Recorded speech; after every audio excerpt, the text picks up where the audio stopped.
उद्धव ठाकरेंच्या पक्षाचे आमदार भास्कर जाधव आणि भाजपचे नेते निलेश राणे यांच्या समर्थकांमध्ये जोरदार राडा झाल्याचं पाहायला मिळालं। कार्यकर्त्यांना पांगवण्यासाठी पोलिसांनी अश्रुधुराच्या नळकांड्या देखील फोडल्या। भास्कर जाधवांनी नारायण राणेंवर केलेल्या टीकेवरनं जाधव आणि राणे समर्थकांमध्ये वाद पेटल्याचं पाहायला मिळालं।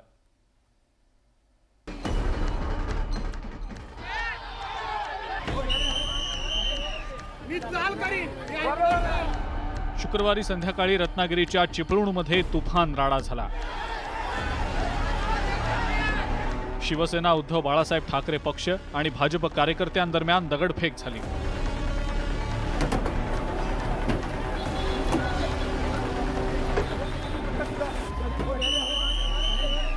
ठाकरेंच्या पक्षातले आमदार भास्कर जाधव आणि भाजप नेते निलेश राणे यांचे समर्थक भिडले होते। बराच वेळ दोन्ही गटात धुमश्चक्री झाली, त्यामुळे जमाव पांगवण्यासाठी पोलिसांना अश्रुधुराच्या नळकांड्या फोडाव्या लागल्या। काही दिवसांपूर्वी भास्कर जाधवांनी नारायण राणेंवर बोचरी टीका केली होती, तर नारायण राणेंनीही त्याला सणसणीत प्रत्युत्तर दिलं होतं। टीव्ही नुसता चालू रे केला की हा थोबडा घाणेरडा साला समोर सकाळ संध्याकाळ अशी अंगाची तळपायची आग होते। दुसरं एक चर्शी ते चर्शी आणि सध्या बाकी शेतकरी जरी मरत असतील उपाशी, त्यांचं काय पीक नाही आलं तरी नेत्याच्या डोक्यावर मात्र सध्या पीक भारी आलंय। बघितलं की नाही, नवीन पीक आलंय सारखं ते असं असं असं असं सावळालाच लागतं सारखं पीक। कोणतरी भास्कर भाडुत्रे आणतात, बोला राणे विरुद्ध काय बोल, मी काय त्याला उत्तर देणार, पण एक दिवशी चोखत देणार, सोडणार नाही त्याला। हा, मी असं सोडत नाही का, मी कोण तुझ्या उठण्यात त्या माझं पैसे 15 लाख इलेक्शनला घेतले, अजून परत केले नाही आणि तो माझ्यावर टीका करतो। त्याला तिकीट मी दिली साहेबांना सांगून, बिचारा खेडेकरला बाजूला काढण्यात यायला दिली। मला आला घरी, मला दादा प्रचाराला पैसे नाही, मला किती लागते। जाधवांच्या त्या टीकेला उत्तर देण्यासाठी निलेश राणेंनी शुक्रवारी गुहागर मतदारसंघात जाहीर सभा आयोजित केली होती आणि त्यामुळे राजकीय वातावरण तापलेलं होतं। निलेश राणेंच्या वाहनांचा ताफा भास्कर जाधवांच्या कार्यालयासमोर न जात असताना भाजप आणि ठाकरेंच्या कार्यकर्त्यांमध्ये सामना झाला।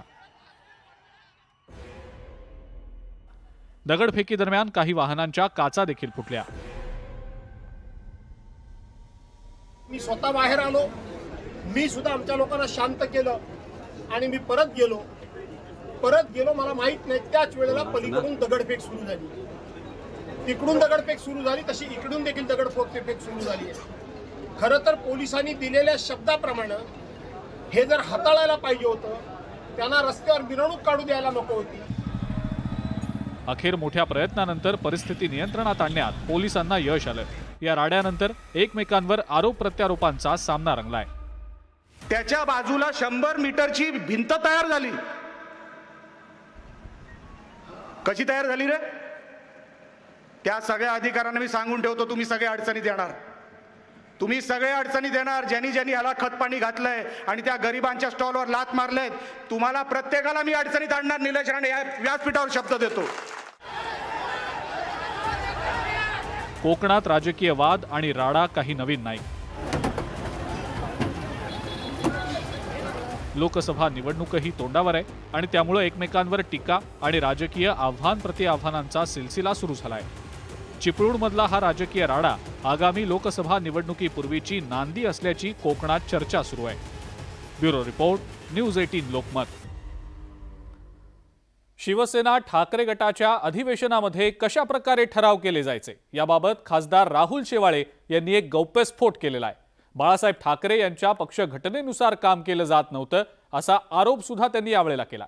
एकंदरीतच उद्धव ठाकरेंनी केलेली चूक त्यांना महागात पडल्यानंतर आता शिवसेना सुद्धा सावध झालेली आहे, तर सरकारी यंत्रणांना हाताशी धरून काहीही करता येतं असा पलटवार ठाकरे गटाकडून आता करण्यात आलेला आहे।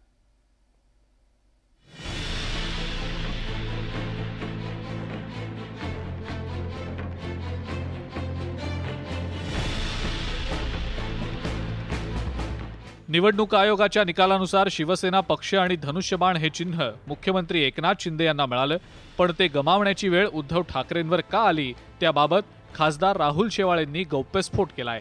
फक्त काही निवडक लोकांना घेऊन अधिवेशन घेत कोऱ्या कागदांवर सह्या घेतल्या जात होत्या.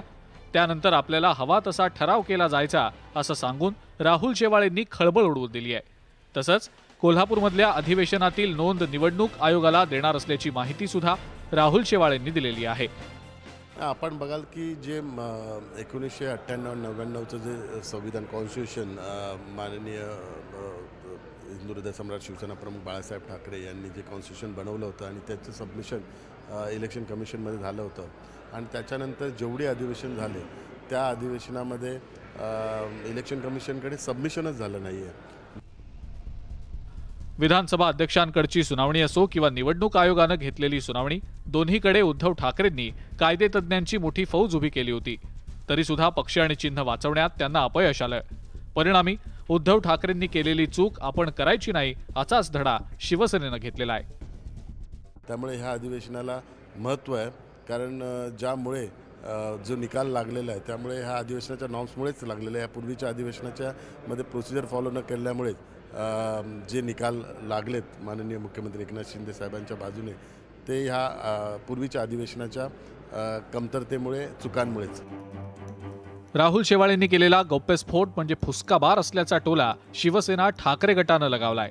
केंद्रीय यंत्रणांना हाताशी धरून गलिच्छ राजकारण खेळलं गेलं असा पलटवार शिवसेना ठाकरे गटानं केलाय. खासदार राहुल शेवाळे यांनी केलेला गौप्यस्फोट आणि शिवसेनेचं अधिवेशन यातून हे स्पष्ट होतंय की आगामी काळात कायदेशीर लढाई जिंकण्याकरता पक्षानं महत्त्वाचं पाऊल टाकलंय. पक्षातले कोणतेही छोटे मोठे बदल आणि निर्णय निवडणूक आयोगाला कळवण्यात हायगय केली जाणार नाही, यात काही शंकाच नाही. अजित मांढरे, न्यूज 18 लोकमत, कोल्हापूर.